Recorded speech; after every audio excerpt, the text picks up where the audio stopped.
Welcome, my friends, to our journey in risk management for today. This month, I will be celebrating 20 years as a PMP and 15 years as a PMI-RMP. So it gives me great pleasure to be sharing insights with you, ponderings and musings that along the way I have made in my journey. Risk management is many things to different people, so it's very important that before we begin diving deeper into risk, we should define it, right? So I like thinking of risk as uncertainty that can impact you, can impact your life, that can impact your project positively or negatively. Irony is a lot of people don't see risk as being positive. Whenever I introduce people to that concept in my classes, they are quite surprised that a risk could be positive. But I want you to begin thinking of risks that are negative, which we call threats, and risks that are positive, which we call opportunities. So it's important that as business people, we manage both the negative and the positive, not just the negative. A lot of firms, they love to manage the negative. They spend 99.9% of their time. The best of them, maybe 90.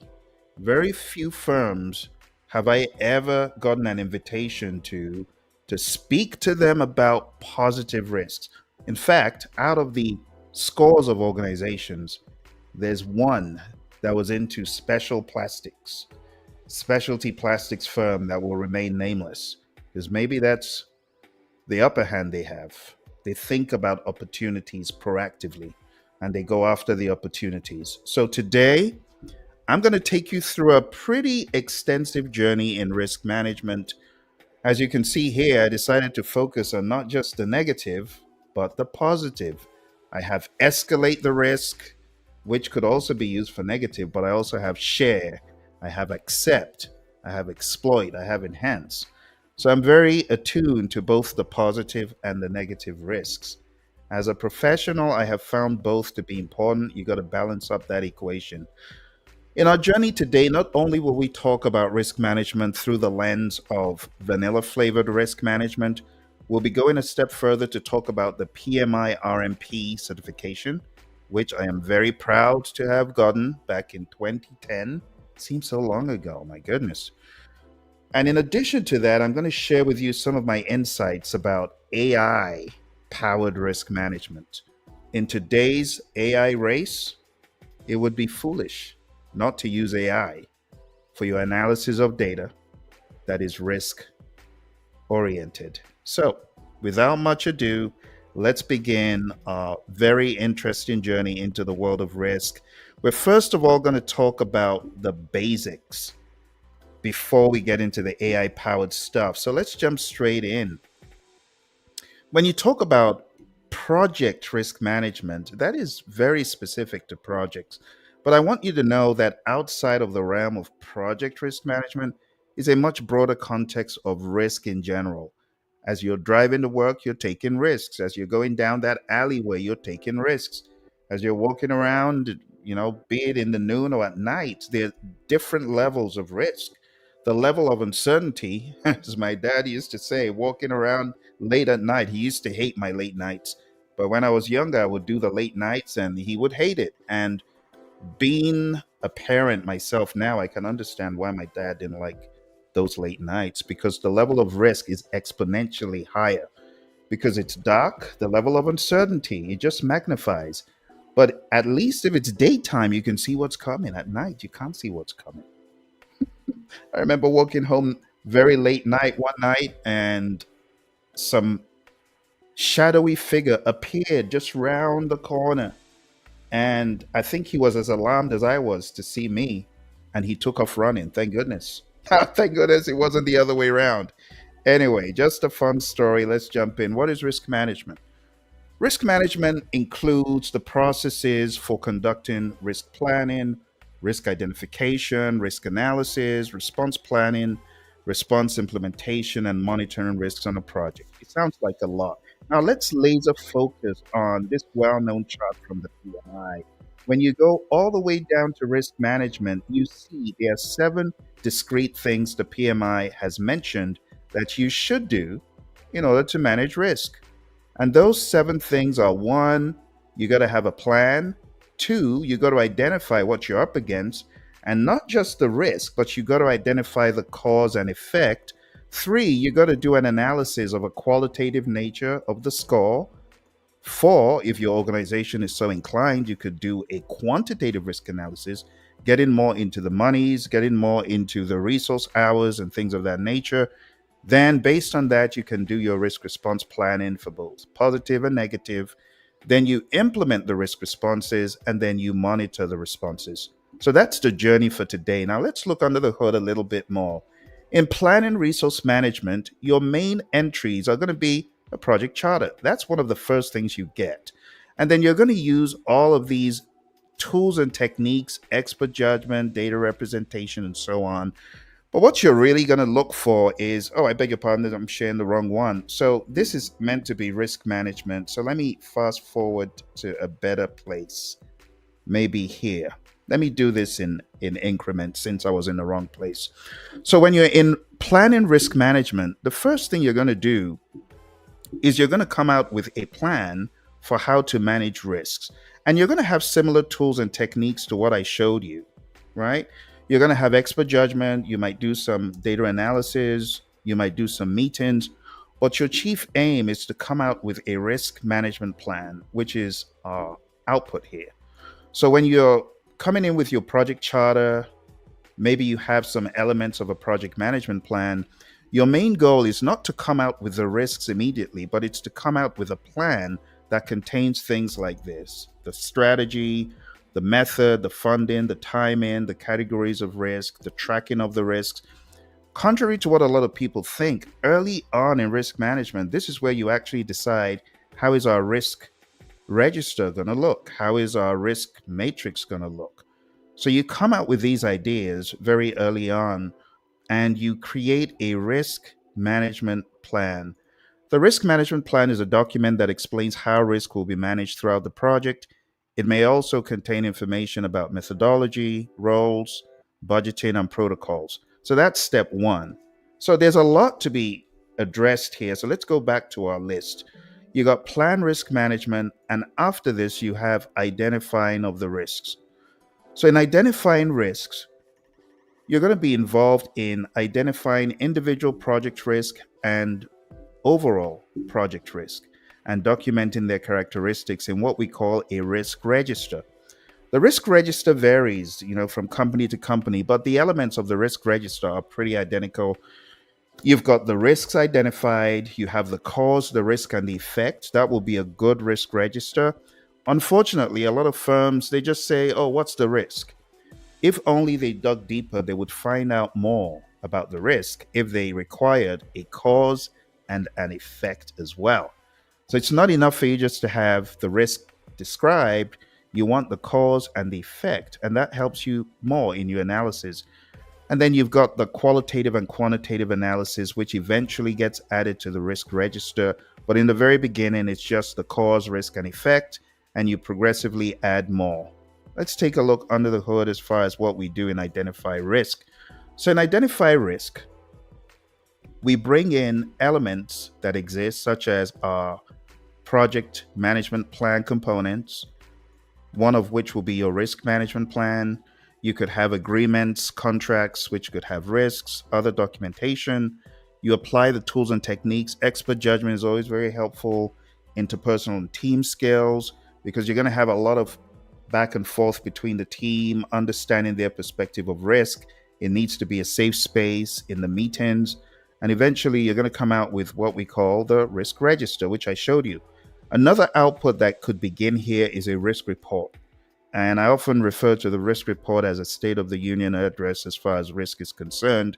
You're going to keep updating the risk report all the way through the project. So now we've talked about two. Let's go back to our list here.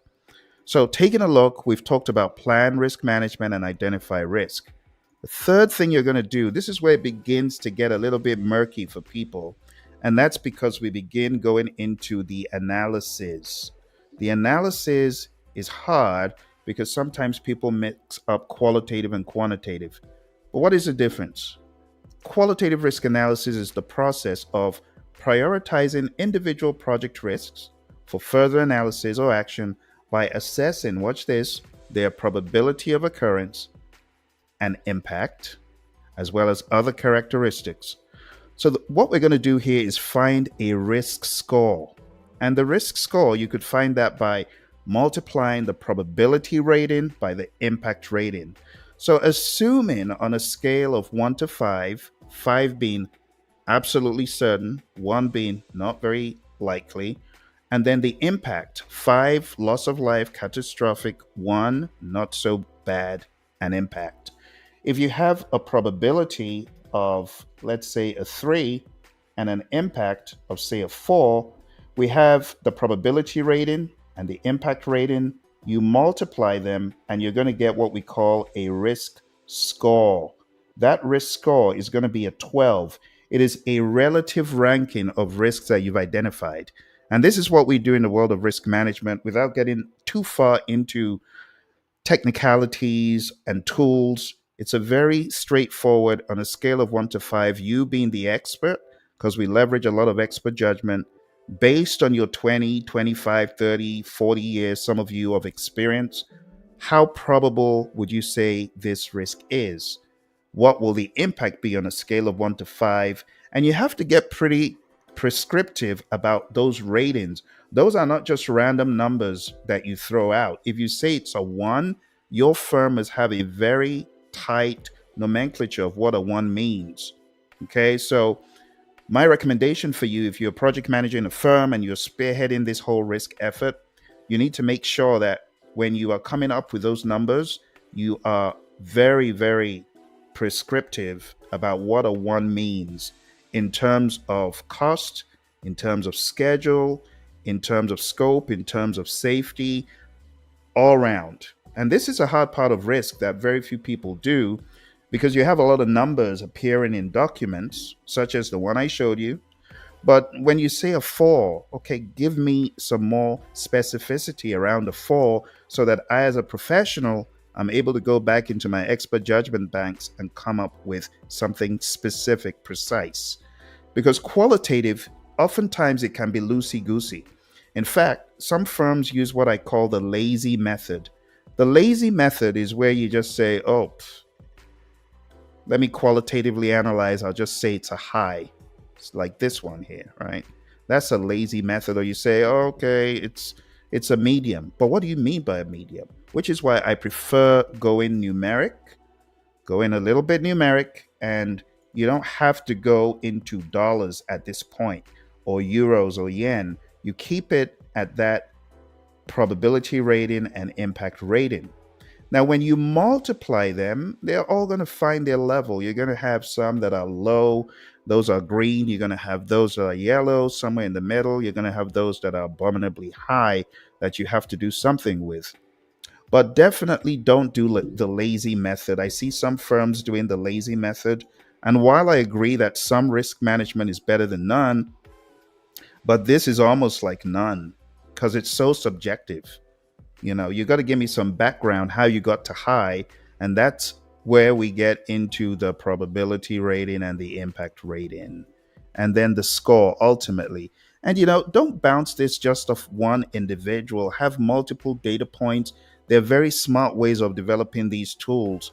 In today's age of artificial intelligence, you could very rapidly in an IT business unit create tools to help your people. Don't just get one data point, get multiple data points from bright people, average them out, do at least 3 if possible, and it won't be so subjective to one person saying it's a 5 or 4. No, let's have multiple points. Because what I've noticed, when you get the smart people in the room, even those with 30, 20, 40 years of experience, they all have different perspectives to why we're saying it's high. Are we talking about high impact from a cost perspective or schedule perspective? You see, so that's why you have to intelligently score these risks. It's not enough to just say, well, I think it's going to be a very high cost. Okay, but what about the schedule? What about the scope? You have to factor all that in. And those discussions need to be had. I often say that the risk register is a conversation piece. It's not a solution in and of itself. You can have the best risk register, but if there are no discussions, right, individuals and interactions happening around it, you're just wasting your time. Have the bright people go toe to toe talking about these risks, going against each other in a good way, right? Constructive criticism of each other's ideas, and you're going to come out with a really nice risk register that the project manager can run with. All right. So when we talk about qualitative, don't just say on a scale of 1 to 5, what is it? Let them know what you mean by a 1, a 2, a 3, a 4, 5. The output is going to be an update, right? You're going to get an update to the risk register. And that just means you've gone through the risks, you've done a really thorough qualitative risk analysis, you've been intentional, and whether you're doing this for positive risks or negative risks, you got a very robust idea of how to tackle things. Now, many organizations don't do the next step, which is quantitative, and I don't blame them. People get nervous around money. But what exactly is quantitative risk analysis? It's the process of numerically analyzing the combined effect of identified individual project risks and other sources of uncertainty. Okay. Other sources of uncertainty on overall project objectives. Some organizations, they find themselves running away from this, and I honestly don't blame them, because when you introduce money without being thorough, you just make people nervous for nothing. So if you're not doing it the right way, using Monte Carlo analysis and using tools that are tested and tried, my advice is be careful what you do at home, because you might end up getting people really nervous. So the key benefit when this is done the right way is that it quantifies overall project risk exposure. It can also provide additional quantitative risk information to support risk response planning. And it's not required. In fact, the PMI says it's optional, right? You don't have to do quantitative, because it could muddy the waters and it could waste your time. Imagine doing quantitative risk analysis for a $100,000 project. I think that's not really a good use of time. If you're talking about several millions, I would definitely recommend it. But if you're just dealing with a few hundreds of thousands, I would say you could actually manage that very nicely using qualitative. But you have to be very robust in bringing people around the table. It can't just be one person in isolation to get the best results. So, the availability of high quality data about the individual project risk and other sources of uncertainty are important, and sound underlying baselines for scope, schedule, and cost. Now, some people say, Phil, how many times have you seen this in firms you've worked in? And the honest truth is, I've only seen one firm that I worked for do a quantitative risk analysis using a Monte Carlo, which is simulating the project several thousands, millions of times. And that was for a weapon systems project. For other projects, I see people getting by with very vanilla flavored qualitative, but very good discussions among the senior executives in the firm. And you got to understand risk management is not just by having a risk register, it's also in the actions that you build in. So you got to build in intelligent actions as a team, meeting on the regular to discuss emerging trends, things that are happening. Current state of tariffs is really hitting a lot of projects, the political landscape in the Middle East and things like that. It's not enough to just have a risk register that's static. It needs to evolve on the regular. So when we talk about quantitative risk analysis, there's certain tools that we expect you to use. The representations of uncertainty, so that you can effectively plot whatever you're doing in those graphs when you're using the Monte Carlo. You got to understand the distribution types that are relevant to the project. Is it beta? Is it triangular? Is it uniform? All of these are things that should be mentioned if you're doing it the right way. Now, speaking of doing it the right way, the major output you're going to get is, again, an update to your risk register. But this time, as you see in my example here, which is, by the way, very primitive, it's a primitive example, but it's enough to give you an idea of what is done. So for each risk, you want to simulate the outcome. If you're using a Monte Carlo, it will do all this for you. But you also need to put in good data. So on a scale of 0 to 100, using a probability rating, like when you're playing a game and you throw dice, and then you ask what is a probability of a 1. If it's just one dice that you threw then it's going to be a 1 out of 6. What is the probability of a one? 1 out of 6, a two, 1 out of 6. But if you have more, so that's the mindset you're bringing in here. And as a professional, when you look for probability, it's the best guess. It's expert judgment, right? And then the impact, it's also for the most part going to be expert judgment as well, except you have data.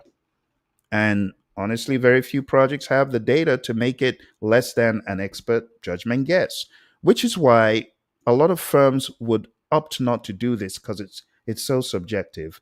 But if it's done properly with the right data, you multiply the probability in percent times the impact in dollars, if we're using dollars, euros, yen, whatever. Some firms decide to use resource hours. I worked with a shipping company, a shipbuilding company, and they did this very well, but they didn't do it with dollars. They did it with resource hours. So they looked for the probability of the risk occurring, they looked for the impact it would have on their manpower, and they came up with an EMV, expected monetary value. In that case, more like a risk magnitude since it wasn't monetary. But they came up with a number that told them what the risk exposure of that item was.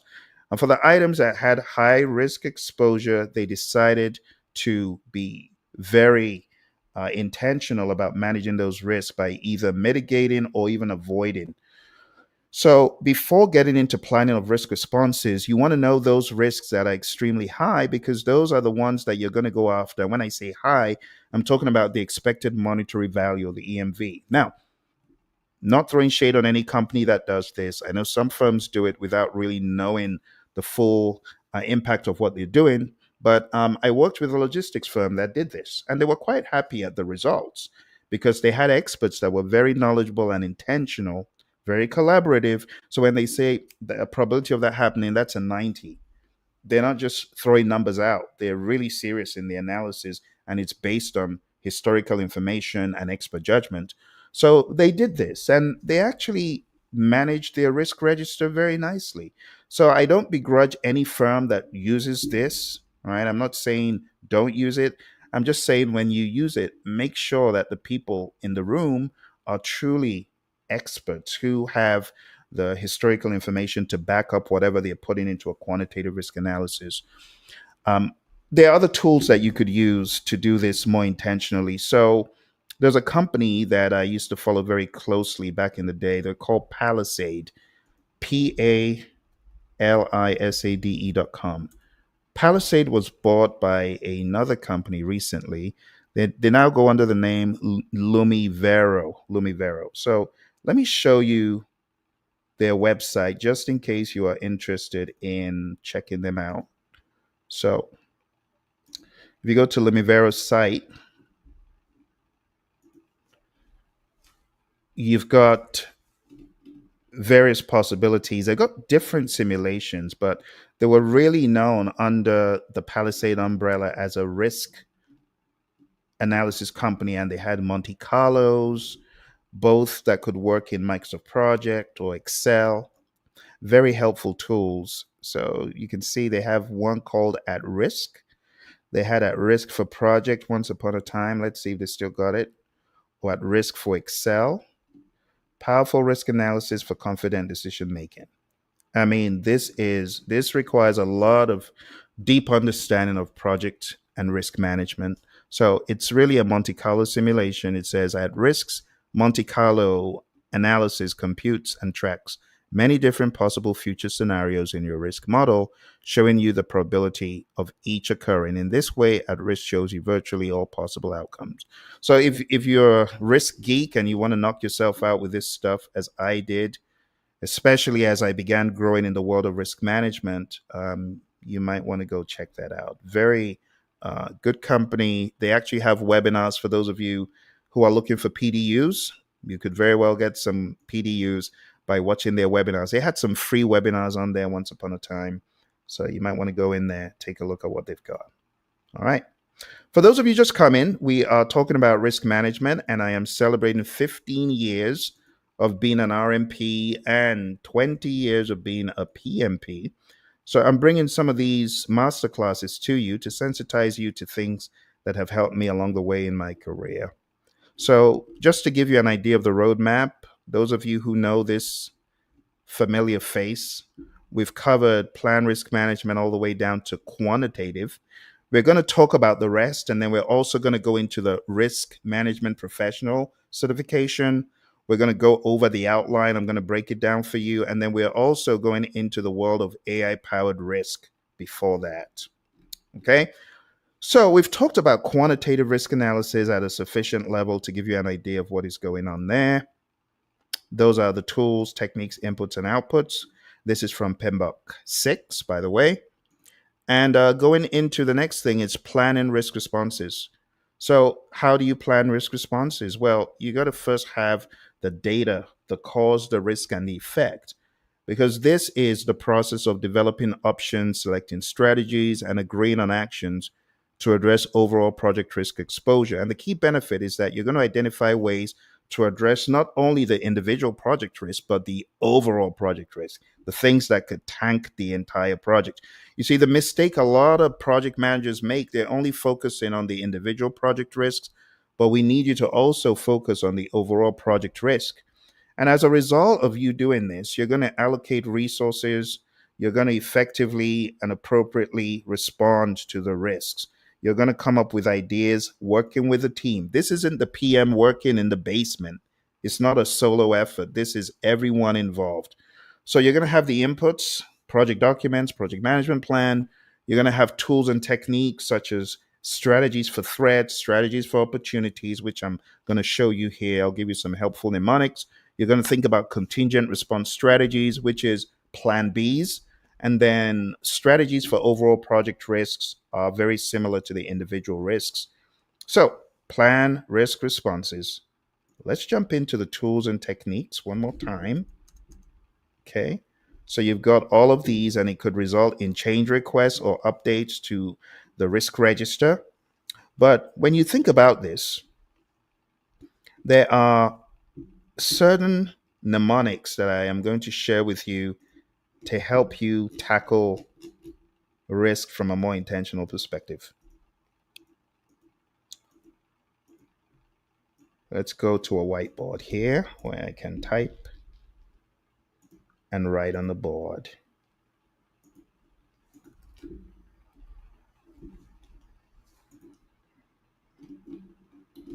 Okay, here we go. So, we're talking about planning risk responses. And when you're planning risk responses, you got to plan for the negative and you got to plan for the positive. So, let's break it into two. We have negative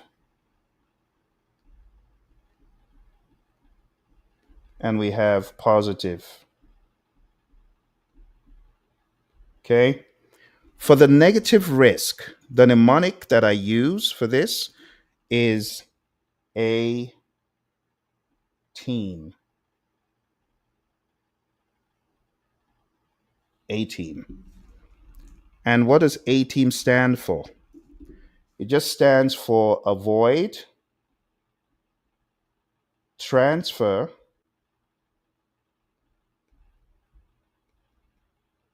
escalate, accept, and mitigate.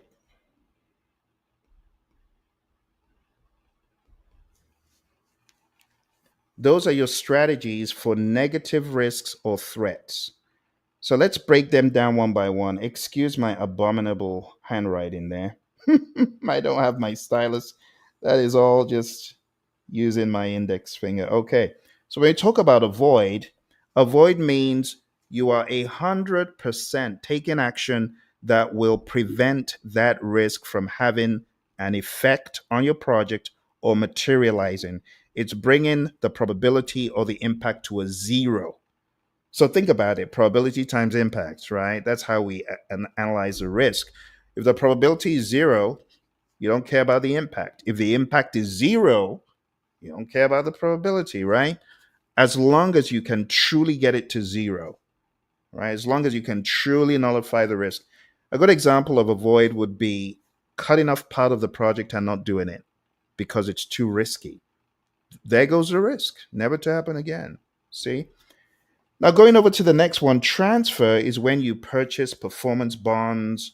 Like when you're taking on work, why do you want the person to be bonded and licensed? Because if anything goes wrong, you don't want it to be a total loss. So, transferring a risk is purchasing insurance, performance bonds, and things like that. Escalating a risk is escalating it to a higher power. So, if there's a risk that something could happen, as opposed to you handling it yourself, you escalate it to a higher power because it's beyond your authority or it's outside of your project's jurisdiction. Accepting a risk has two phases to it, it has two prongs. You can either do a passive accept or an active accept.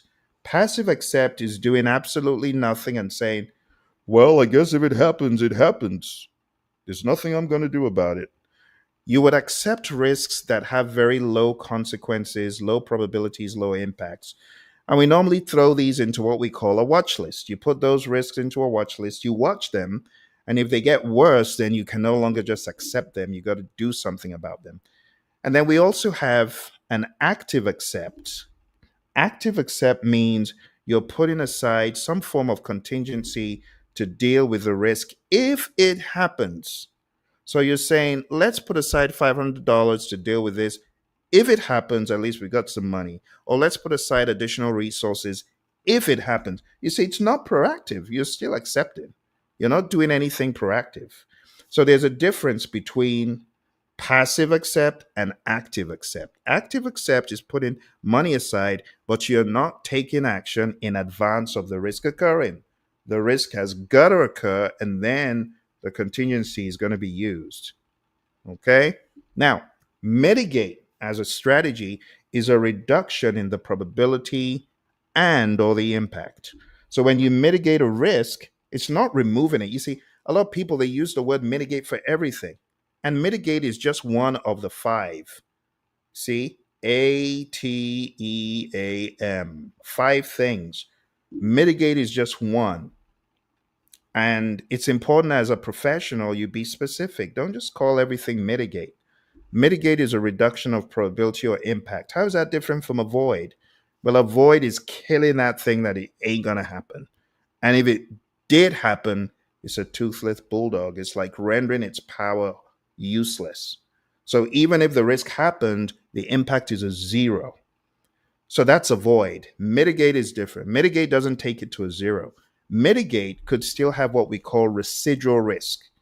And residual risk has to be addressed in many instances. That residual risk could even become worse than the original risk. So, as a risk professional, when you call something mitigate, understand the ramifications of it. Moving over to the positive side of risk, if I was going to use this as a mirror image, right, using what is on the left as a mirror image, we would say that the opposite of avoid is exploit. Why is that? Because exploiting a risk is one of the most savage responses that you could ever conjure. It's going after that risk vehemently. And I'm talking about positive risk, but you're going after that risk with an intention to obliterate any possibility of that risk not happening. In other words, you are 100% certain that that positive upside risk will happen. And I love the exploit strategy because I've used it a few times. And when you see an opportunity that is so ripe and rife and promising, why wouldn't you exploit it? You should. Transfer, the opposite of transfer is share. And sharing a risk means you're sharing the risk with a third party. That third party is involved in the management of the risk. You're pretty much setting up maybe a special purpose company or you're doing some sort of partnership and you're going to share from the risk. Maybe it's a 70-30, a 60-40, even a 90-10. Doesn't make any difference. It's still share. Then we have escalate. The opposite of escalate here is the same. It's escalate as well.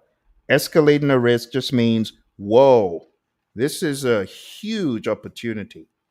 There's no way we can pull this off at the project level. This has to be a company thing. It's like when you are working on, let's say, some R&D project, and you're partnering with a company, and they reveal to you, well, this is just one piece. We have 10 other products. Huh. You got to get management involvement, right? That's escalate. Accept, the mirror image of accept on the positive side is also accept. And you also have passive or active. Like, a passive response would be, well, if they give us that additional work, that's fine. We're not going to run after it. That's very passive. Active accept is saying, well, let's have some resources aside. So if that work comes to us, at least we got people we can throw on it. But it's still not like going after it. It's not like exploiting. It's just saying, well, if it happens, it happens. Let's put some money aside. Let's put some resources aside. Last but not least, the opposite of mitigate is enhance. Enhance just means you are increasing the probability or the impact of the positive risk, but you're not taking it to 100 like exploit. Exploit is the most aggressive of all. And, from a business perspective, maybe you can see why it would make sense to think about opportunities more. If you think about opportunities more, your firm is likely not only to win more business, but also to dominate certain market spaces when you're very aggressive with the positive risks. Okay? So, over the past number of minutes, we've been talking about this familiar table. We've talked about plan, identify, qualitative, quantitative, plan risk responses. And now let's talk about implementing the risk responses. Implementing the risk responses means you are keeping your eye on what you said you will do and you are doing it. You don't just come out with proposed responses without doing them. You are actually going to do them. Okay? So, my friends, when you think about these things, you want to think about the pragmatism, right, of implementing the risk response. So let's take a look here. Implementing risk responses has certain tools and techniques as usual. The PMI says implement risk responses is the process of implementing agreed upon risk response plans. The key benefit of this process is that it ensures that agreed upon risk responses are executed as planned in order to address overall project risk exposure, minimize individual project threats, and maximize individual project opportunities. A common problem with project risk management is that project teams spend effort in identifying and analyzing risk and developing risk responses. Then risk responses are agreed upon and documented in the risk register and forgotten. They go into the bottomless pit. But we don't want that. We got to be proactive. So let's take a look at some tools and techniques we use here. The inputs, of course, we have our risk register, our risk management plan coming in. We use interpersonal and team skills. And the way we do this is we inspire, lead, motivate, encourage those who are meant to take action on the risks. We motivate and encourage them to take action.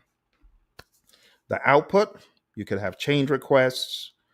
If things didn't go as planned, you could always change the mousetrap. You might need to update the risk register. But ultimately, this is all about proactivity and it's about great leadership. This is where you have to be a great leader in order to ensure that the promised actions are taken. So let's go a step back. Let's take a look at what we would have populated in our last process. So in our last process, we would have updated the risk response, right? So here you've got have extra peer reviews. That's one. Hire more resources and cross-train, so on and so forth, right? And then ultimately, the strategy could be defined as mitigate or transfer or escalate, like I showed you. We have a risk owner. That is the person whose objectives are impacted by the risk. And oftentimes, the person who came up with the risk response. But we also have the risk action owner or the risk response owner who does the legwork to make it happen. So Bob is a risk owner, Julian is the boots on the ground making that happen.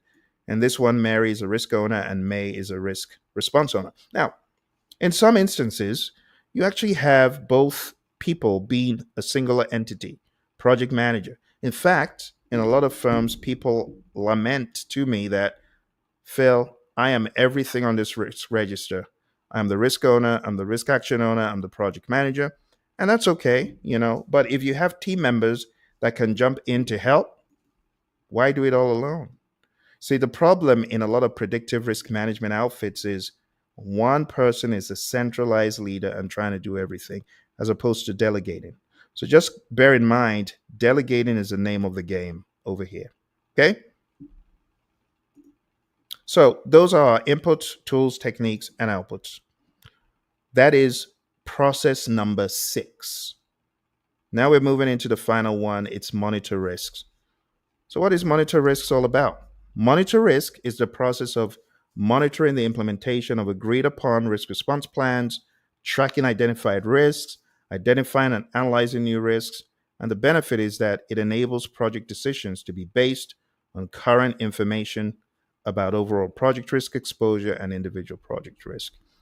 A good project manager is one who is constantly examining, looking at their risk register and ensuring that things are status quo. And if they're not, making an attempt to change whatever needs to be changed. So, moving on here, taking a look at our inputs, tools, and techniques and outputs, we're going to do some data analysis, very important. Analyze data from all angles, do some audits. When we get to the AI component, I'm going to show you a couple of tools to give you ideas of how you can do this. And then the outputs, you're just going to update that risk register. You're going to update the risk management plan as needed. And the key benefit of this is it enables project decisions to be made based on current information about overall project risk exposure. You got to keep your eye on those pesky little risks. Okay.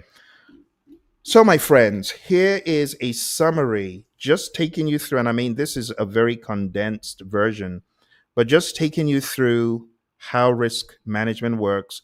You got to plan how to manage the risk. You got to identify the risks. You do a qualitative risk analysis. In some instances, you could do a quantitative risk analysis, and then you can plan your risk responses, implement them, and keep your eye on them. Rinse, repeat. If you need to update any of your plans or registers as a result of this, you would. One of the things people don't remember in risk that is important is risk touches everything. Risk is not just one singular area. In fact, my buddy, the risk doctor, he would often say that the real thing is risk management. Project management is really there to manage the risk, the uncertainty. That's why we have project management, not the other way around. I always found that funny because when you flip it on its head, it looks pretty convincing, right? And it's true that when you think about risk management as being a boss domain, right? You see risk being a container for all the other things you're doing. You're trying to mitigate schedule risk, you're trying to mitigate scope risk, you're trying to mitigate cost risk, you're trying to mitigate procurement risks. Anything unfavorable, you're trying to reduce it. No wonder he looks at risk as being all encompassing. If you have not subscribed to the Risk Doctor video channel on YouTube, I highly advise you check it out. We actually have a course, it's more like a master class, and it's called riskresponder.com. If you are looking to go to that next level, just hearing the awesome Risk Doctor talk about how to effectively manage risk, yeah, this is definitely one that you want to look at.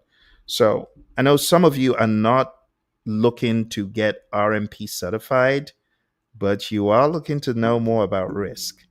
So let me recommend riskresponder.com. It's something that we both put together, Dr. David Hilson and I, to help people better understand risk. Even though a bit of our focus was on the RMP exam, but beyond the RMP exam, this could help any professional who wants to hear thought leadership in risk management. Let me share this with you on the screen. And if you go to riskresponder.com, you'll be able to sign up for this program. It's right there. It's on demand on Vimeo. Yeah. So this is the course. And at the time, we tackled risk management looking at the PMI-RMP content outline. That content outline has since been updated, but the information in this course, it will stand the test of time. It is really, really, really awesome.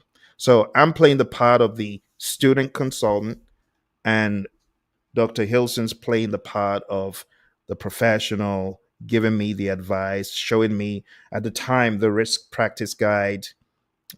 We went through that, and very, very, very thorough. That's 4.5 hours of really great risk instruction. Okay, I want to give a shout out to some friends who came through. I see my buddy Raymond came through. Raymond, awesome to see you. Thank you very much. Happy Father's Day to you as well. And Prashant, thank you for coming through. Thank you very much. Appreciate the congrats on my 20th anniversary of being a PMP. Being a PMP for 20 years it's been a fun journey. I can't complain. PMP has opened several doors professionally, and as a result of being a PMP, I've been fortunate to go places I would never even imagined. So if you are thinking of getting RMP certified, PMP certified, yeah, definitely look into that. Definitely do. And if you're looking to bring some of my master classes in schedule or risk or project management or agile or AI in the world of project management to your organization, by all means, definitely be in touch, because I can show you the tricks of the trade. Having been an OG in the game, although there are a lot of people that are double my age in the game. Like my buddy Lee Lambert. He's the original OG. I'm still a kid next to him. But anyway, moving into a final thing, we're now moving into the wrap up, at least for this section. We still got a lot more to talk about. It's just a wrap up. So if you are looking to go deeper into risk, or you're looking to take any of PMI's exams, you got to understand the benefit of each process here, understand the 5 strategies for threats, 5 strategies for opportunities, know those key outputs like your risk report, your risk register, your risk management plan, know the different sections in the risk management plan. There's so many things I wish I was able to go into, but I cannot cover all of it. I have probably about 200 slides, which I cannot cover in totality today. There's just no way. But if you're looking to take the RMP exam, just stick around, because towards the end, I am going into how you need to think for the exam, and we're covering the RMP outline. Okay? Before I round up, let me land by explaining what some organizations do to effectively manage their risk. So they come up with a risk register like this, but the important thing for them is understanding what they would call, what is my total risk exposure? So when they do probability rating times impact rating, they go a step further to do quantitative. So they do the quantitative risk analysis by multiplying the percent probability by the impact in euros, in yen, in dollars, in whatever currency they're using. Take a close look. They do that for all the risks. Let's say you got hundreds and hundreds of risks. But at the end, when you've multiplied probability in percent times impact in dollars, you're going to end up with an aggregate. You get what I'm saying? You're going to end up with an aggregate amount, and that aggregate amount is the EMV across the entire project. Those of you doing PMP, you know this, right? And that number right there at the bottom, that 89,150, in some firms, they say, well, that's our risk exposure. That's the amount we need to have in contingency. And while it is a very primitive method, it's better than nothing. So again, I am not criticizing any firm that does it. It's a primitive approach. And if it's working for you, like I said, it was working for one of my clients that's into building ships. They didn't even do qualitative. They didn't do quantitative in dollars. They did quantitative using resource hours. It's working wonderfully for them.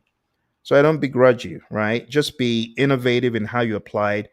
Be mindful of it, and it's going to work wonders for you. All right.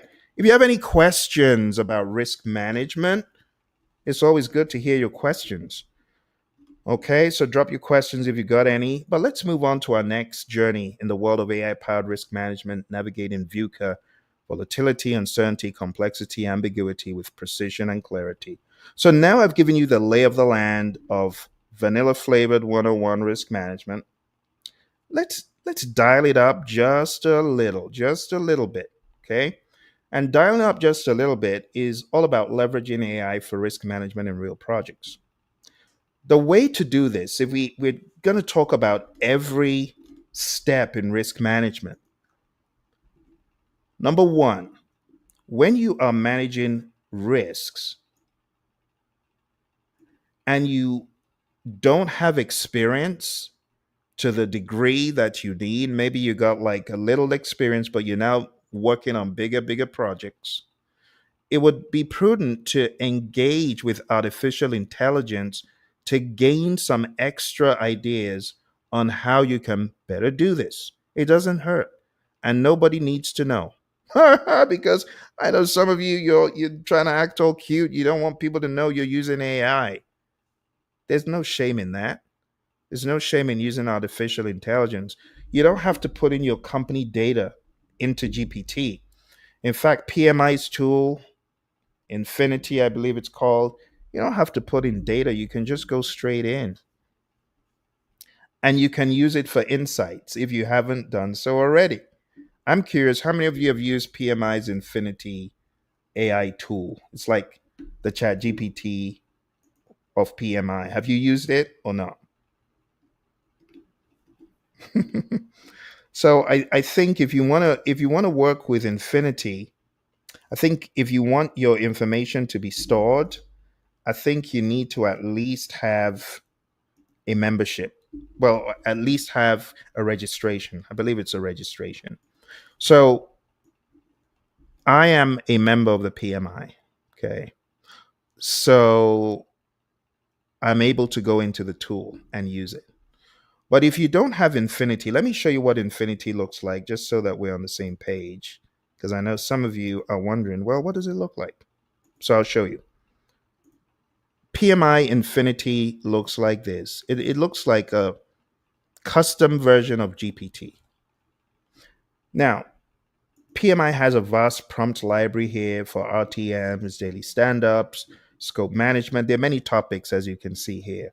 There's a topic, risk management. So, if I was a baby professional, I would definitely go. And even if you're an advanced professional, right? No harm.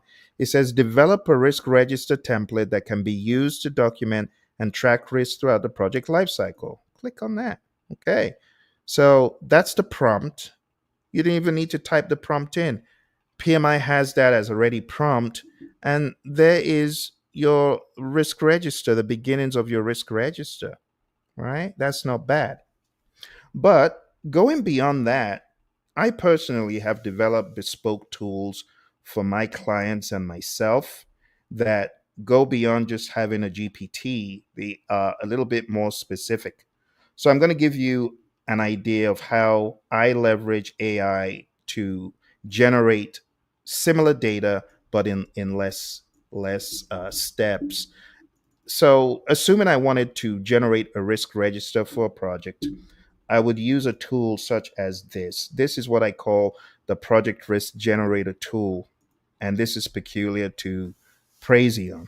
But if you went into our tool and you typed in the project blurb, and the project blurb could be managing $100 million project to build a new lab facility for a top Fortune 500 pharmaceutical out in Asia. Cost and schedule pretty fixed. 3,000 man project. I put in the information and I hit generate risk register. And that's all I need, but it's going to generate for me not just a vanilla flavored register, but it's going to generate for me a risk register which goes into possible risks on this project. And I could get even more specific with details that will help it generate the top risks for me. So if you're not using something like this and you are managing projects as a project manager, or you are a risk manager and you're not using AI to help you immediately generate some of this information, while you may feel prestige in doing it all alone, I don't think that's very wise. I think you could add more value to your company and your project by including artificial intelligence. You're not doing anything wrong. There's no wrongdoing. You don't have to feel guilty. So, whether you are generating a risk management plan, or whether it's a risk register, or whether you're doing a qualitative or quantitative risk analysis, you could use artificial intelligence. You could take your risk register, that risk register I just showed you. You could take it and you could feed it back into the tool and say, generate for me some ideas about X, Y, or Z, whatever the parameters are. Now, if I went back to what I just showed you, I could show you how to analyze using the power of artificial intelligence various parameters around volatility, uncertainty, complexity, and ambiguity, TECOP, and PESTLE, right? But let's hold off on TECOP, PESTLE, and VUCA for a while because I want to make sure I give you some more ideas before I show you any additional tools. So let's move on to some ideas for professionals to make it more pragmatic. How do you leverage AI for risk management in real projects? These are just some ideas, thinking out loud about things you could do. Okay. So, assuming you are on an IT software development project, you could use AI for early risk identification via project scope analysis. How do you do that? You got to feed the data in.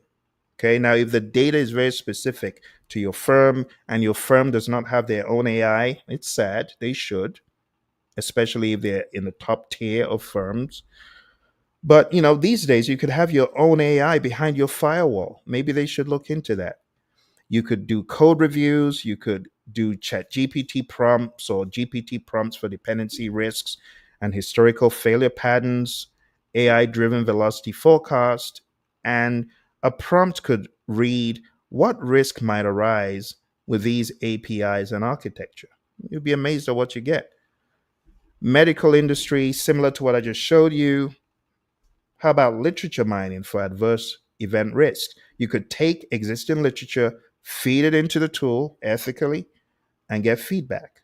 Regulatory intelligence, scanning FDA and EMA, portfolio risk analysis, and the prompt could be what regulatory risk for phase 2 trials in oncology exist? Construction projects, you could use AI for forecasting permit delays, weather risks, supply chain modeling, on site safety. You could do AI image analysis. These days, this exists, but of course, you have to spend money on it. But AI could survey a site and give intelligence as far as what are some of the risks that it sees. Schedule risks from commodity price volatility. You could just put that prompt in. Logistics projects, no difference. Supplier reliability, route optimization, depending on geopolitical conditions, weather risks. And you could use the AI. These days, it's real time. There's data sources for real time geopolitical monitoring for supply disruptions. And a sample prompt could be what delivery risks exist with this route and suppliers.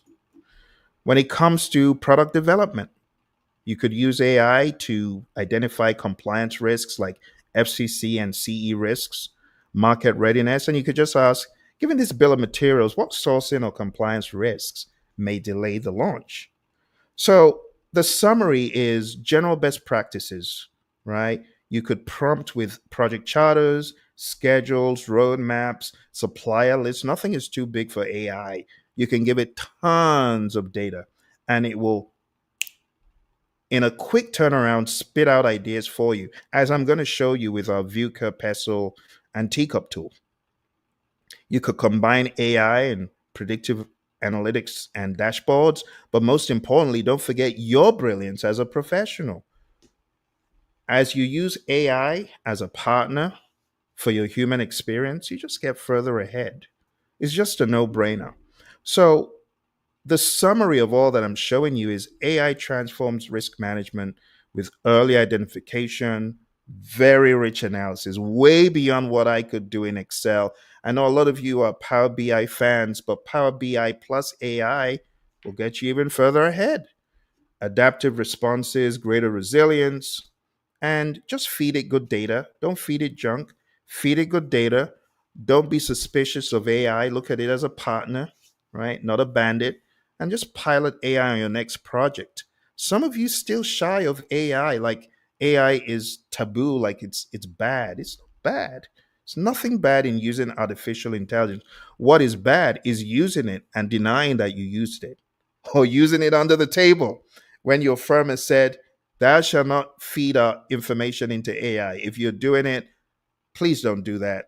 Stop doing it. What I would advise is coming to some sort of agreement.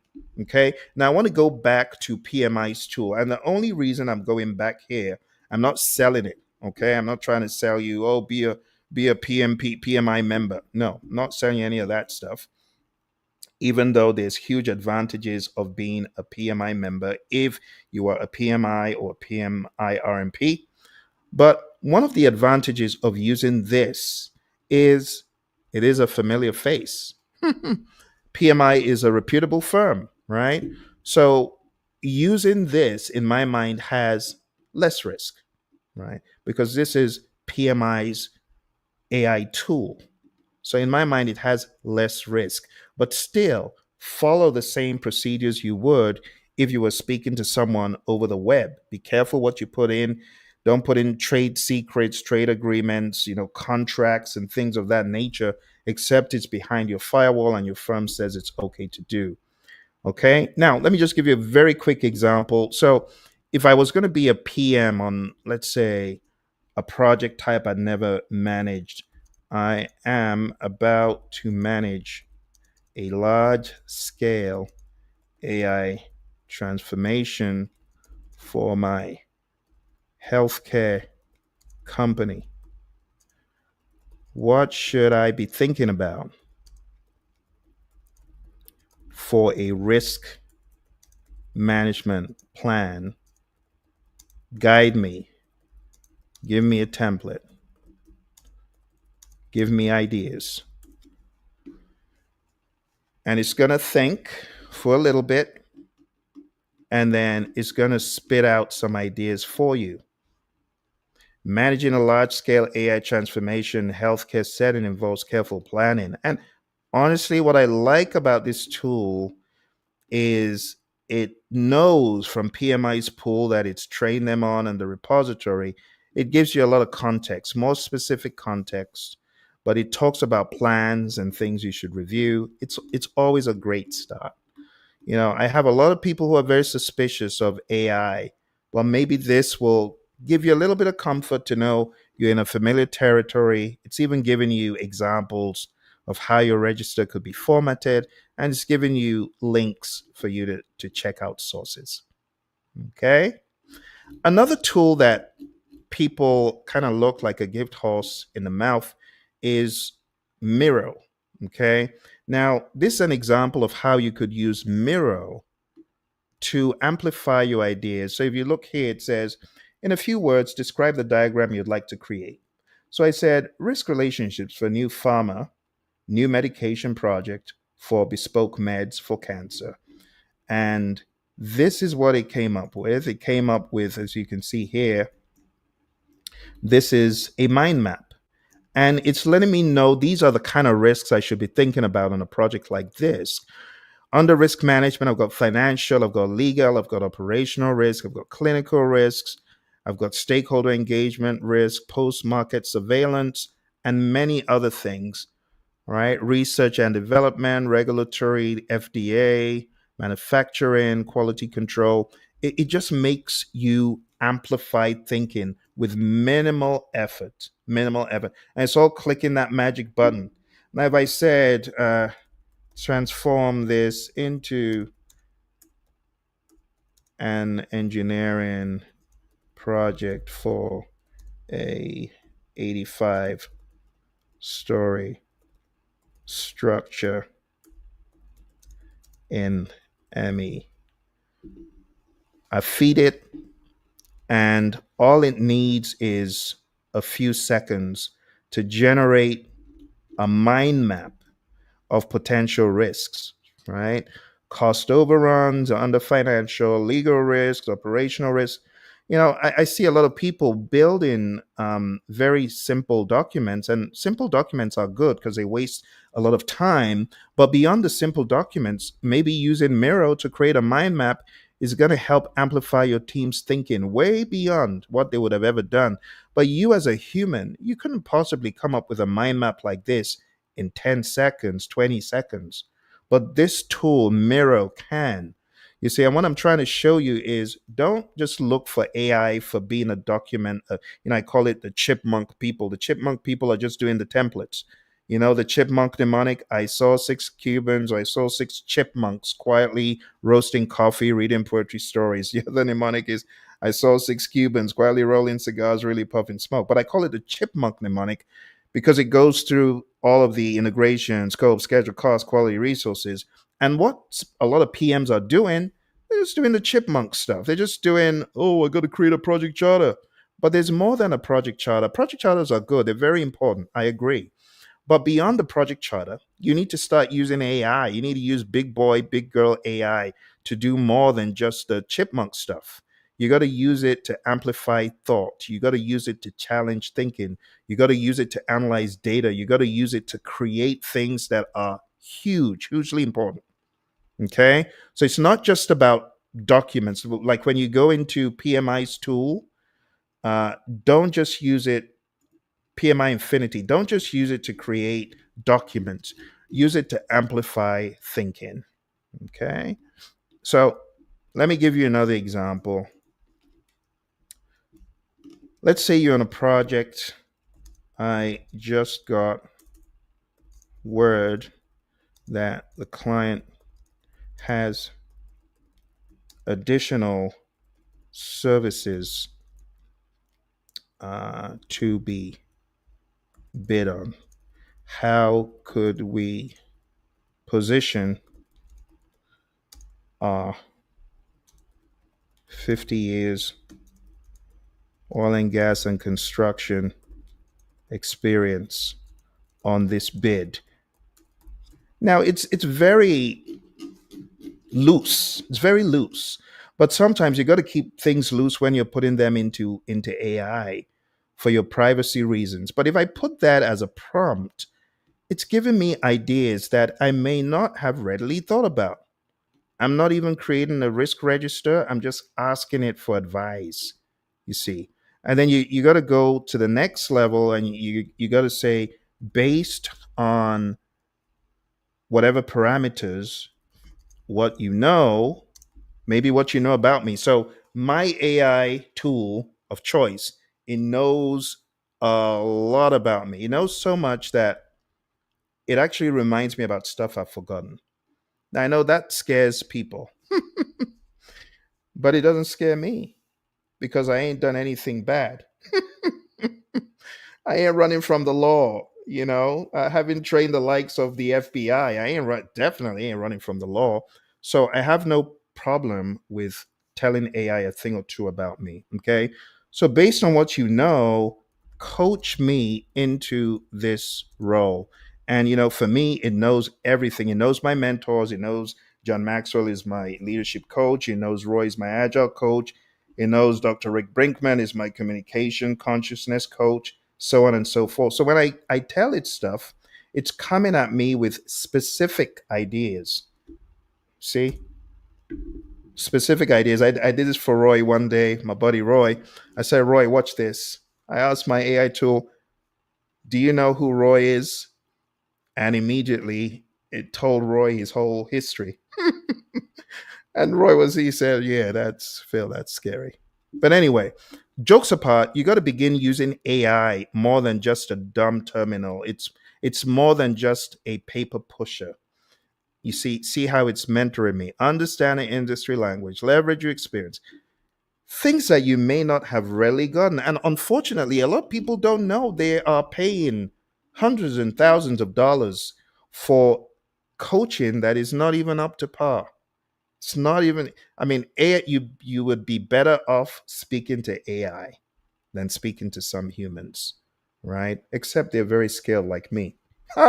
You see what I did there is a shameless plug. Well, go to pmanonymous.com if you're looking for coaching in anything I've told you today. PM Anonymous is where I coach, train, and mentor people. Now, AI can't replace me, but it can help me. It can help me and it can help you. Okay. With that said, let's go back into one of the tools that I showed you earlier. I want to show you one last tool, being a risk nerd, a risk nut, because my buddy, the risk doctor, Dr. David Hilson, I'm going to show you this thing right here. Let's go to the Risk Doctor YouTube channel. I want you to subscribe. He didn't pay me to tell you this. But I want you to go to my buddy, the Risk Doctor channel, because I know that you're going to get so much value. You're going to get so much value out of this. All right, Prashanth, I see a question there. I'll definitely be taking that for you. So go to the Risk Doctor video channel. So speaking about your question, which is a brilliant question about how do you get PDUs? Well, one of the quickest ways is that's David. So to get PDUs, depending on what you're trying to get the PDUs for, number one, I want to recommend, if you are a risk nut, because there's not a lot of good risk, there's not a lot of good post PMP risk instruction. Even at the PMP level, a lot of the risk instruction is pretty basic. It doesn't take your thinking outside of the box. And that's why I would recommend riskresponder.com, which David Hilson and I put together, just 4.5 hours. And you just record that as your PDUs because you watch the videos. Make sure that when you are claiming these as PDUs, you got to let PMI know what you've gained from it. My PDUs have been audited in the past. PMI challenged me. Well, what did you learn from that Six Sigma training? So you have to make sure you get all that you've learned and you document it, because anybody can be audited. But I would suggest the riskresponder.com. And beyond that, let me show you one more secret here. So if you're a member of the PMI, again, trust me, I am not selling you anything. I'm just letting you know, because I have my own views about having to pay continuously. I know some people hate having to pay continuously for membership, and I don't blame them. Everyone's different. But for me, I see my investment in myself as something I'm fortunate to do as a living human. So, having to pay PMI for membership is just part of my development, my personal development. So if you're looking to gain PDUs, this is what I would recommend. Let me show you right here. You need to go to projectmanagement.com as a member of the PMI. This is free. When you go to projectmanagement.com under webinars, you got live webinars, you've got on-demand webinars. Under on-demand webinars, if you log in as a PMI member, you'll be able to see how many PDUs you have left in your cycle. And then you can also search for fun topics. Like if I wanted something from risk, just type in risk and it will come up with some ideas. When to trust AI and when to intervene, Mayday, decision making under duress. So those are some of the topics. But if I get specific and I say, all right, I want something for my PMI-RMP, then it gets more specific, you see. So I quite like what PMI has done. Under industry, if I wanted something from Aero, being someone who worked in Aero, I could click that. And then I have risk management basics. Now, some of these, you got to watch them because I don't mean watch them. I mean be careful because they're quite old. So this is 2011. So some of the information there might have changed relative to PMI's current standards. But there you have it. And if you try to go into the video, it says premium content. So you have to be a member. Okay. But I think this is a very good feature PMI introduced for members. And then you have other things that you can look at. But really, for the PDUs, as you asked, Prashant, let's put your question out there so people know what your question was. Um, not PDUs. Oh, I see. 30 contact hours. I see. So you're not asking about PDUs to maintain your RMP. Well, the best thing I would recommend is ask your company to invite your buddy Phil. If your company has enough people that want to get certified, I'll be happy to do that to, train, coach, mentor them. But at the moment, I do not have a full blown 30-hour risk management course. I know there are other alternatives, but I would not recommend any except me. Because I truly believe what Dr. David Hilson and I have developed is good. It's 4.5 hours, but if you invited me to your firm, that could be easily blown out into the right amount of hours of 30. As you can see, I've been speaking here casually, and we ain't even gone into, the silos of planning, identifying.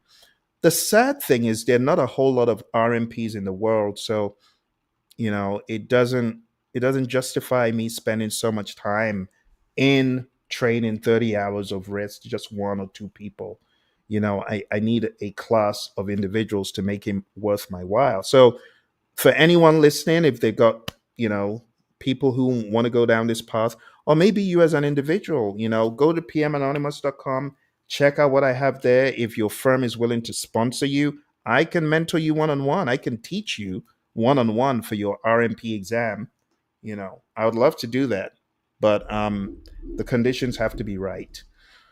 Um, to give a shout out to a really good book. Let's see, is that book in my library still? So there's a book that was written long ago, and honestly, risk has changed a little bit. But I want to give a shout out to Rita Mulcahy, rest her soul, because she came up with a very good risk management book. And that risk management book was in my library as I prepared for the RMP exam.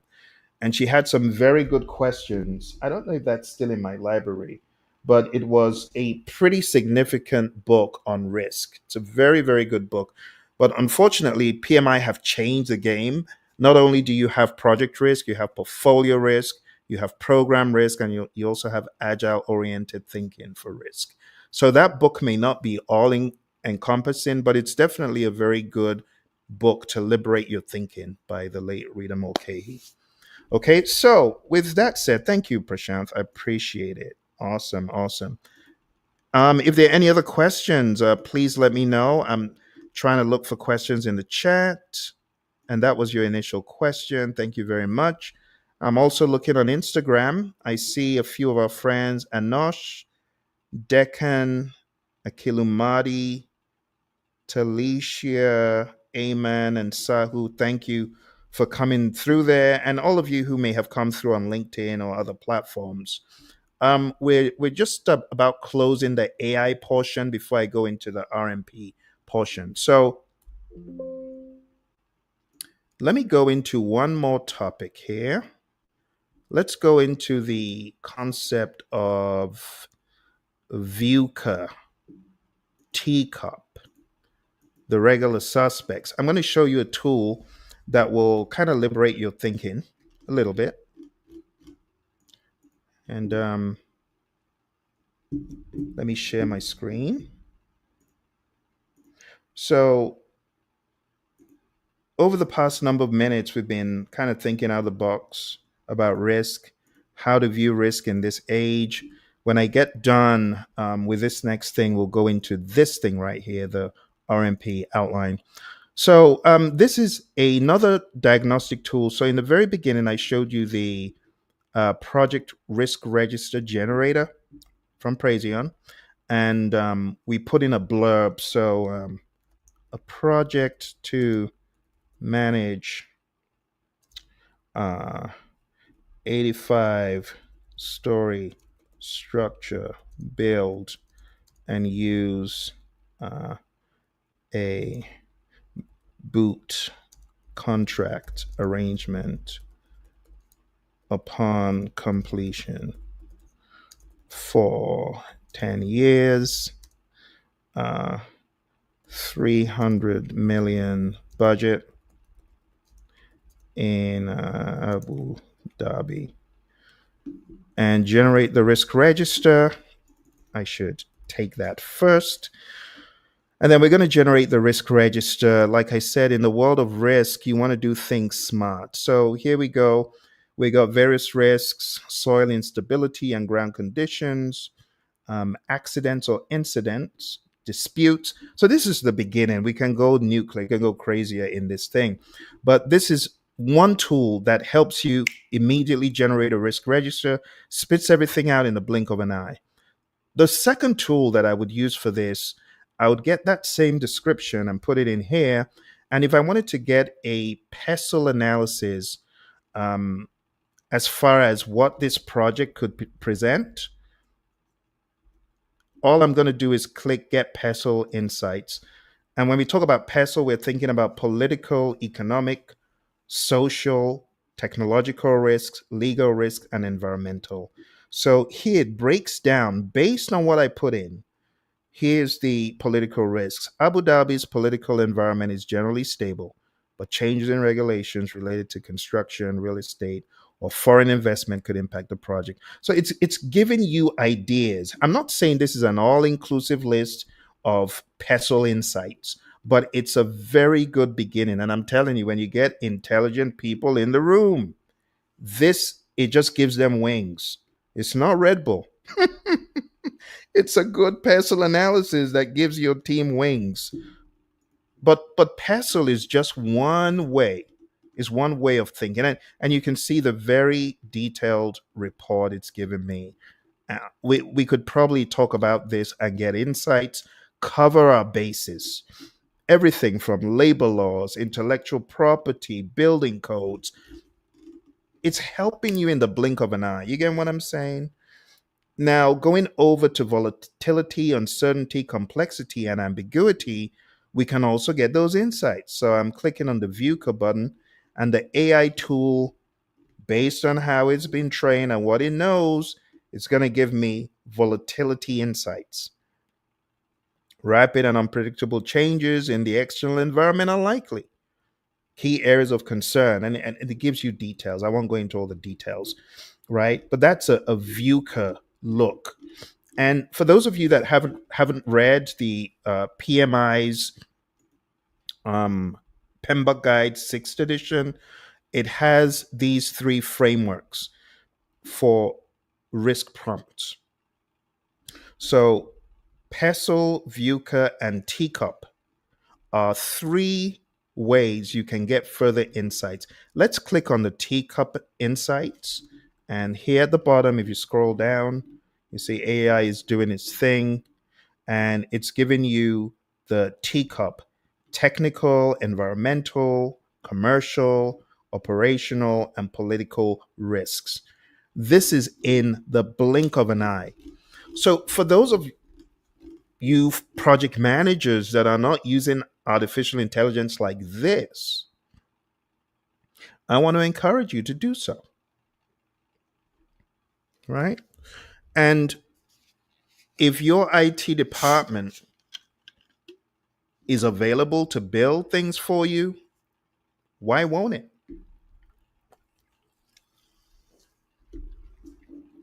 Why isn't your IT team building stuff for your PMO?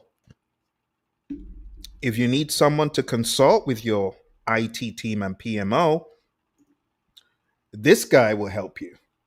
Okay? And honestly, it's not so much a shameless plug, even though it is, but it's really a lifeline because I know many firms want to go to the extra mile and they don't know how. They don't know who's consulting in, this AI driven project management, risk management insights. This is your guy if you're looking to do that. If you don't have the good ideas already and You want someone who's consulted and can give your IT team ideas of what to build, bespoke tools to help you. Hit me up. I'd love to help because I want you to go beyond the chipmunk level. Too many PMs at the chipmunk level. You got to go beyond chipmunk. You got to go to higher level while the tools and the minor tools, I'll call them, or the templates are important. You got to free yourself from just thinking, oh, project charter, AI developer project charter. Ooh, I got a project charter. Yeah, I know. I was at that stage in the beginning, but I had to transcend the template, chipmunk template stage. All right. Well, that's pretty much some insights into tools. I've shown you how to leverage Miro. I've shown you how to leverage bespoke tools such as our risk diagnostic tool. And now it's time for us to go into the RMP exam, the PMI RMP. So this is the PMI RMP content outline. I shared this with you at the very beginning. I'm going to put this in the chat again just so that you've got it. Let's put it in the chat. Is there anyone here thinking of taking the PMI RMP exam? So Prashant had a question. Which book is that? Now I want to say that book. I want to say I don't want to promise. Let me have a look.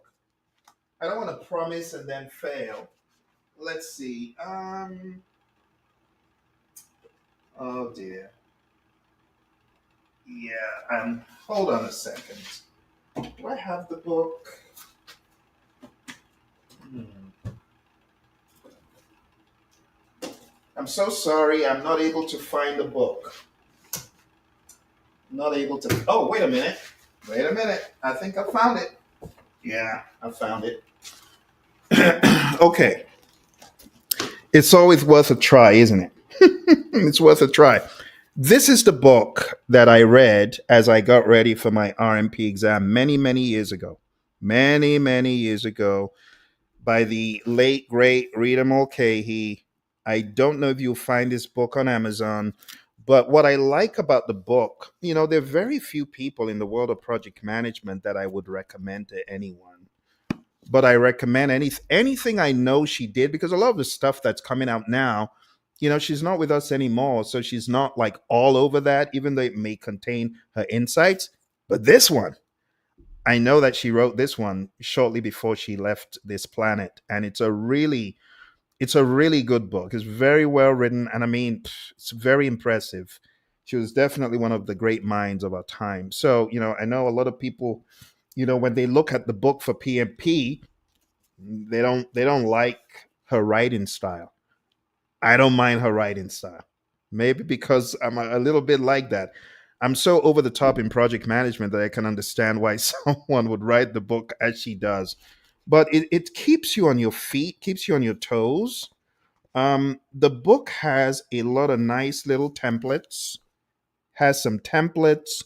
Um, if I go to the back of the book, I think it's marked up because I really actively use this book. The way I use this book, I didn't really study a whole lot for my RMP. And I think it was a few days to my exam. I ended up getting the book. So just sat down with the book and devoured the book. And then I ended up taking the exam. So the book, it's called Rita Mulcahy's Risk Management Tricks of the Trade for Project Managers, second edition. Okay. So if you want to check out that book, go to Amazon. The book is there. Okay. All right. So there you have it. Yes, indeed. Yeah, she's really good. A lot of the last generation PMPs, yeah, they used, yeah. Her writing style is very alert, very present, and just a great one of the great minds of our industry for sure. All right. So even though, the funny thing about people's perspective is it just amuses me. Someone left a comment on Amazon and said, "Well, Rita wasn't even an RMP. How can she write a book about risk management exam?" I'm like, wow, well, that's ignorant. That's ignorant. You don't have to be an RMP to. my buddy, Dr. David Hilson, is not an RMP, but he's one of the greatest minds, if not the greatest mind that I've encountered in the world of risk. He's like the risk OG. You know, you want to know a thing or two about risk? That's him. That's why we call him the risk doctor. Okay, let's go back to where we were. So we're talking about the risk management professional exam. Today is risk day in my celebrations of being an RMP 15 years, a PMP 20 years. So this exam is not as it's not as simple as it looks, because when you look at the PMP, you got like many tasks, and if you look at this on the surface, it looks like, okay, just five things. No, each one of these has hundreds of other things.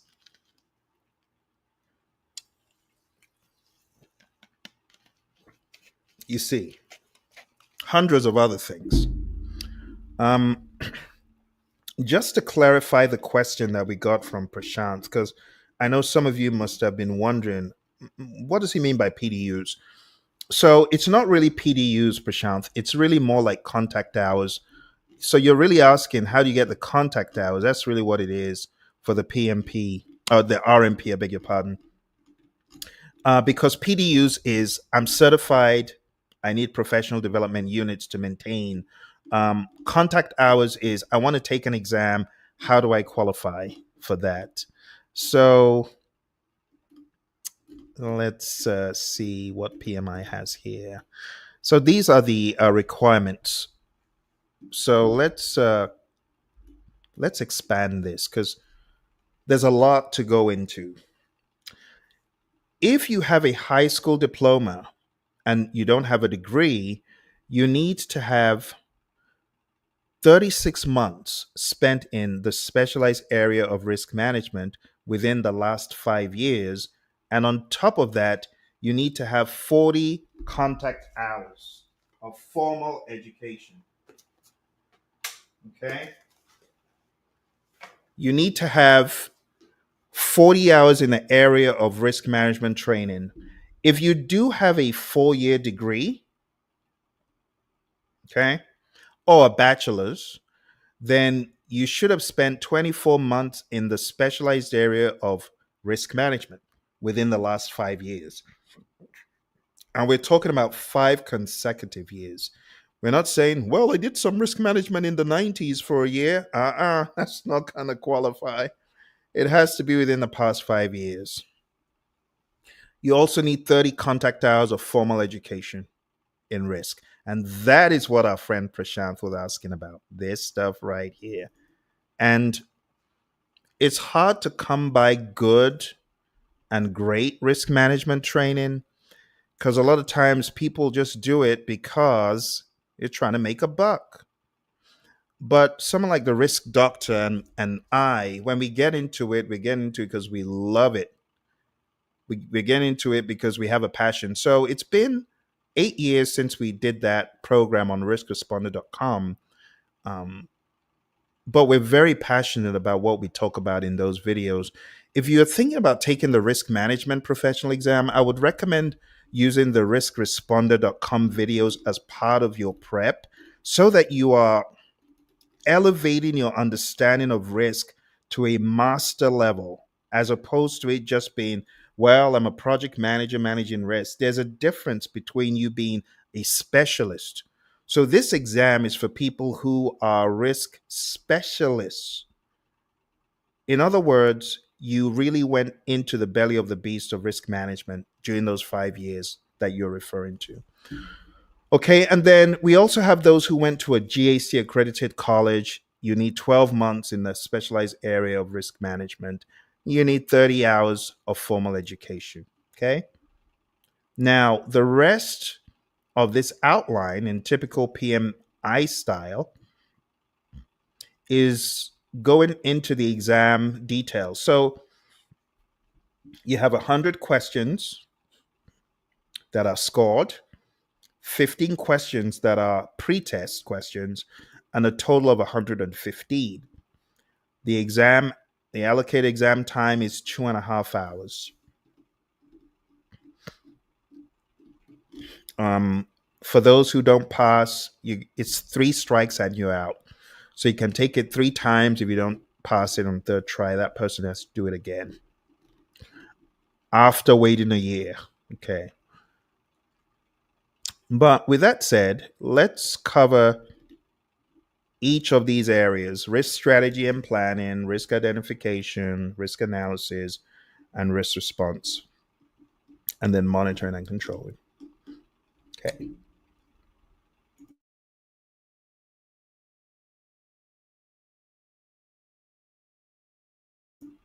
Okay. So, in usual PMI style, you have domains, tasks, and enablers. And this is how it's broken down in the outline. But the outline is a little bit boring to look at. I'll just be straight up honest. So I'm going to use my slides. Okay. Let's use some slides. Let's put a little bit of color on the screen. That's the artsy side of me kicking in. I don't want to just look at black and white sheets of paper. Even though that is important, definitely read it for yourself. Okay. All right. I'm not sure if I was very polite to introduce myself, but that's me after speaking to you for about an hour. How about an introduction? So I got certified in '05, but after I got certified, I realized that I needed to get certified in other areas that I had specialized in. Schedule management is probably going to be sometime later this week or early next week. And then today is risk day because I get wildly excited about risk. And after I got certified, I've been instrumental in helping a lot of companies and agencies, as you see on the screen. So my PMI-RMP certification came after my PMP. Going into domain one, risk strategy and planning, what exactly is this about? Well, think about it. If you're strategizing and planning, you got to have some benchmarks and lessons learned, right? That needs to be step one. You don't just go into, well, I guess we're just going to plan from nothing. No, don't do that. Use a low hanging fruit. You got to assign responsibility for preliminary analysis to someone. Usually, could be a risk manager, it could be a project manager. You establish relevant risk process documents. Okay.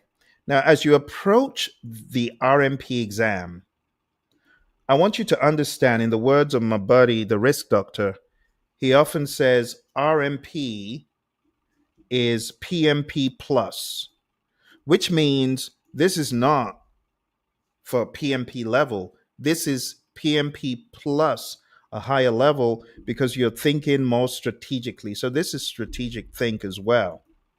Task two is you got to assess the project environment for threats and opportunities. Let's zoom in here real quick. You got to determine the needed approaches. Sometimes it could be agile, and you know the way we manage risk in the world of agile is totally different. Could be similar to a waterfall, right? Or it could be hybrid. You got to analyze the environment at a high level, understand the PESTLE, political, economic, social, technological, legal, and so on. Evaluate the organizational and cultural risk appetite. Some organizations have a very poor risk appetite, very, very poor. And what I mean by that is they have a very low tolerance and appetite for risk. They are not going to bound after the opportunity because they're scared. Oh dear. And some organizations are the opposite. They're like lions. They go after every opportunity that makes sense. They take big risks, but they're calculated. So you got to know the environment you're in. You got to analyze the PM, the project management information system and data, conduct stakeholder analysis, all this good stuff. I wish I had more time to cover the details, but I don't. So I'm going to have to be quicker. Number three, confirm risk thresholds based on risk appetite. So you got to understand, in every organization, there are thresholds for risk. In one of the firms I was at, our threshold for SPI and CPI was like a 0.95. If it goes beyond that, there's problems. And other firms, they make their risk thresholds known. So if you identifying risks and you're scoring risks, there could be thresholds, right? After which that risk has to be avoided. Things such as that. Task four, establish a strategy. You got to determine how you're going to go about doing things with tools and templates and metrics.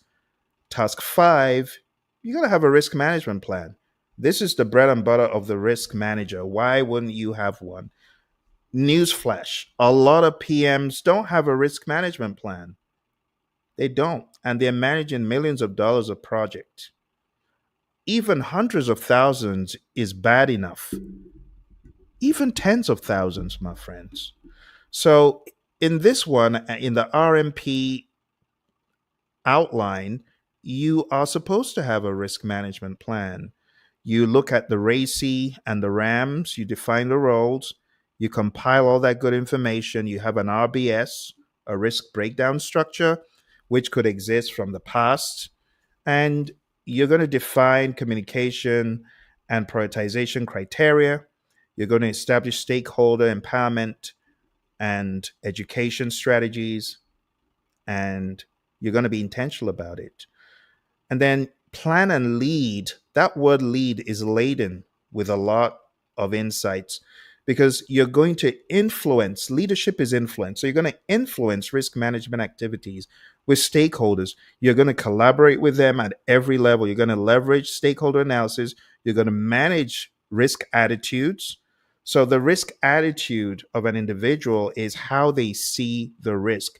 Risk attitudes are diverse in organizations. Some people have a very negative attitude towards risk, and some have a very positive attitude towards risk. And I'm talking about it's a negative risk, but there's a massive opportunity behind it. Some stakeholders are running away all the time from risk. And then you got to understand that and build that in. This is not about your attitude, it's about theirs. So you got to build all that in and you got to lead stakeholders with that mindedness. Some stakeholders are very scared, very afraid, but it's up to you to lead them, right? Lead them to discovery, right? Beyond their biases. Because as you go through risk management, you know biases creep in and that influences our risk attitudes. So where you see biases, you gotta be able to ask the right questions for people to be free of themselves and their biases. Domain number two, risk identification. One of my favorites. For risk identification, I like having risk meetings where we identify risks together. We use rapid means of identifying risks like Ishikawa's, or we use mind maps, or we use affinity diagrams.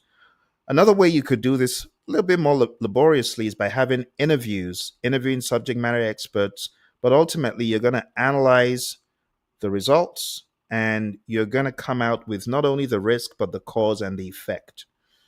You're going to examine assumption and constraint analyses. You leverage assumption and constraint analyses. You categorize them, and then you look for those associated risks. And my favorite, cascading risks. Risks leading from one risk to another. It's that way of thinking that you need to be aware of for this exam. Document risk triggers. Risk triggers are warning signs that a risk is about to occur or has occurred. You document thresholds and you develop your risk register, cause risk effect. I call it the CRE model. Don't go anywhere without your CRE. If you're a risk expert or you're looked at as the risk guru in the firm and you're not focusing on these three upfront, these three, cause, risk, effect, you're doing it wrong, my friend. If you're just looking at the single risk, without being aware of causes and effects, without being aware of the possibility of cascading risks, you're not doing it right, my friend. So these are some of the things PMI is trying to sensitize us to in the outline. Documenting risk triggers and thresholds based on context and environment, developing the risk register, and ultimately analyzing the risk, going into domain three. In risk analysis, we talk about a qualitative risk analysis. I've shown you this, so I'm not going to waste time on it. But when you do a qualitative risk analysis, as I said in the very beginning, you got to think about all the dimensions, not only cost. A lot of times when you ask people about risk, they're just thinking about cost. And that's the wrong way to do it. It should be schedule, it should be budget, it should be resources. And if you wanted to convert those into some sort of monetary insight, do it, but do it intentionally. And then you got to prioritize risks. You got to perform some sort of ordinal classification. And then you get into the forbidden zone of quantitative, the one that people are, oh, I don't want to do it. I'm scared of numbers, Phil. Or maybe your management. Maybe your management is one of those managements. You show them big numbers and they lash out at you. Well, I understand why you don't do quantitative then. But for this exam, you got to know it. You got to understand your expected monetary value. You got to understand how that's put together. It's the aggregate effect, it's everything. So it's the aggregate effect of risks on the project. You got to understand decision trees. I actually have a video somewhere on YouTube showing you how to do decision tree analysis because it used to be big on the PMP exam, maybe not anymore, but just the mindedness of seeing probability branches, right, for your potential line of action or potential projects, it could be very helpful in the real world.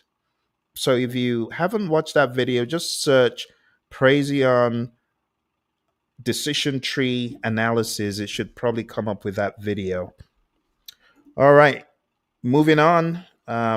Identifying threats and opportunities. So you want to do, like I said, an Ishikawa, you want to do SWOT analysis, do an impact analysis, do all this great stuff, but empower stakeholders to independently identify risk.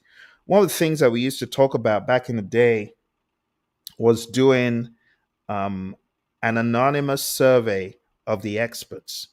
So if you do an anonymous survey of the experts, there's not going to be a whole lot of influencing you because of what I said or influencing me because of what you said. So it makes sense for you as much as possible to try to gather this not only in a workshop, but also leading up to the workshop. Just get some independent thoughts. Okay. And that takes us to domain for risk responses. As a professional, you want to be aware of the options I showed you. You got the A team, avoid, transfer, escalate, accept, mitigate. You've got the easy, enhance, accept, share, exploit, and escalate. I showed it to you in a different order, but you got those. I don't know if you were here when I showed that, and I think I got rid of it, unfortunately, but I'll just remind you really quick. You got to think about A team for the negative risks, and you got to think about easy for the positive risks.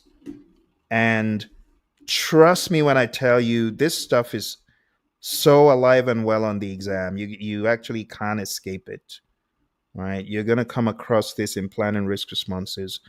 So the summary of steps 1 to 7 is you got to understand when to use an avoid versus a mitigate versus an escalate. Task 2 here is implement risk responses. And this is where you are now doing what you said you were going to do.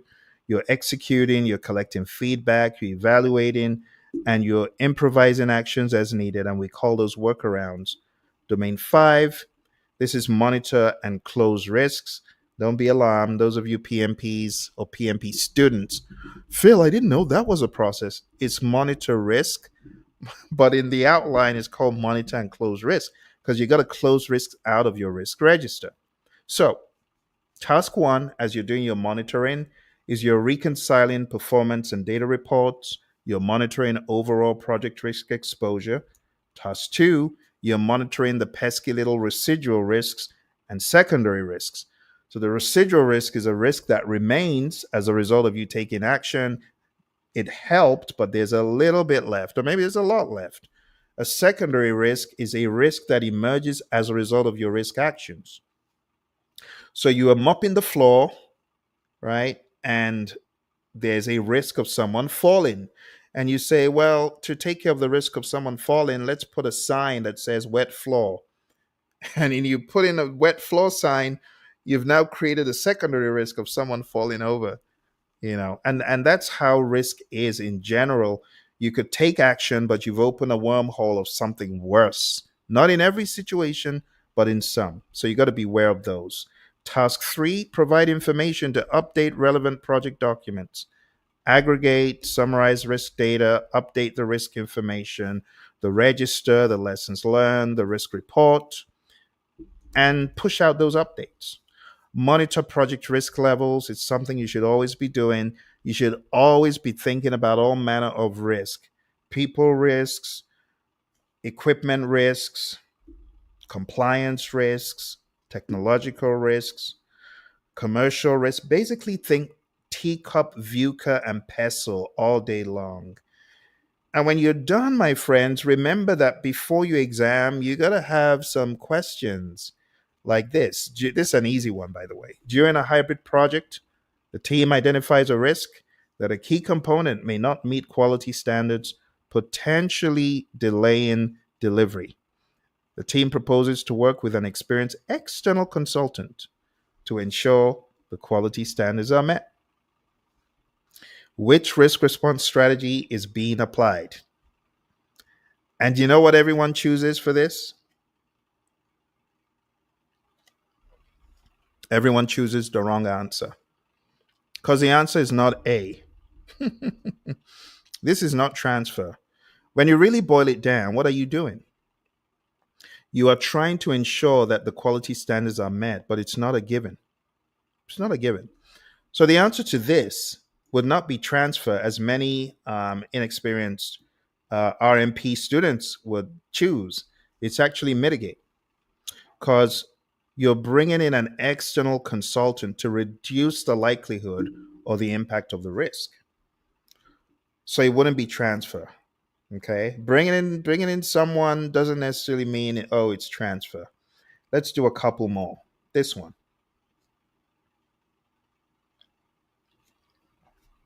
A project's budget includes funds specifically allocated for unforeseen risks.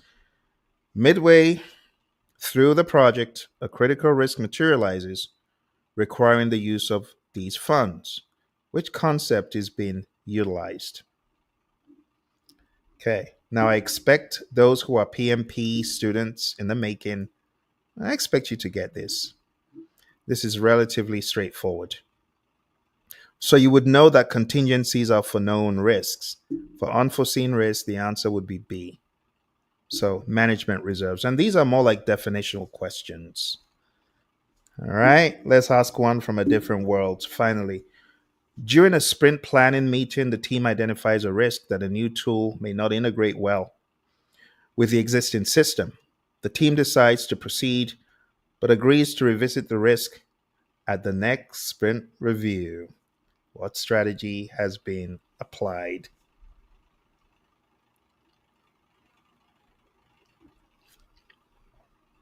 You can hit the pause button if you need a challenge and you want to find out, can I really rationalize this?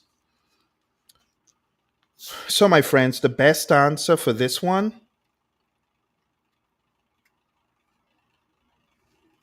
it's not mitigate. It's not mitigate. The best answer is accept. But why is it accept? Well, accepting the risk means acknowledging it but taking no immediate action. Saying, all right, let's go ahead. We'll take a look at it next time. You've done nothing. You've done zero, which is why the answer is accept. All right, my awesome professionals. Thank you for those of you who came through and asked the questions. It was lovely to see some familiar faces. Some of you haven't seen in a very long time, but thank you very much. This is again celebrating 20 years as a PMP, 15 years as an RMP. It's been a long time. So, this is my way of stirring up the urgency to be aware of project management and risk management, the RMP exam, and all the other topics I've covered today. All right, things are going to about 2 hours, and I owed it to you folks to do this because I haven't really gone in on risk the way we did today. Not to mention AI powered risk management. So, do you have any final questions? I know it's very late on the East Coast. Some of you already like, you gone. I don't blame you. It's quite late on the East Coast. It's already 11 p.m. But thank you very much for coming through. I appreciate you watching. Smash that like button if you haven't already, and share this with your colleagues, with other RMPs. Show them, hey, you ever watched anything about AI risk management? It might interest them. And just remember, even though I'm not awarding PDUs saying, well, I got a certificate, I don't, but you can claim this. You know, you can claim this as part of your PDUs. Document what you watched, how long you watched it for, what you learned, and this could be part of your PDUs. Why wouldn't you claim it? All right, it's self directed learning, and you've learned a lot about risk today.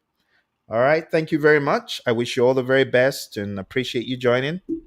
You take care, and I wish you success.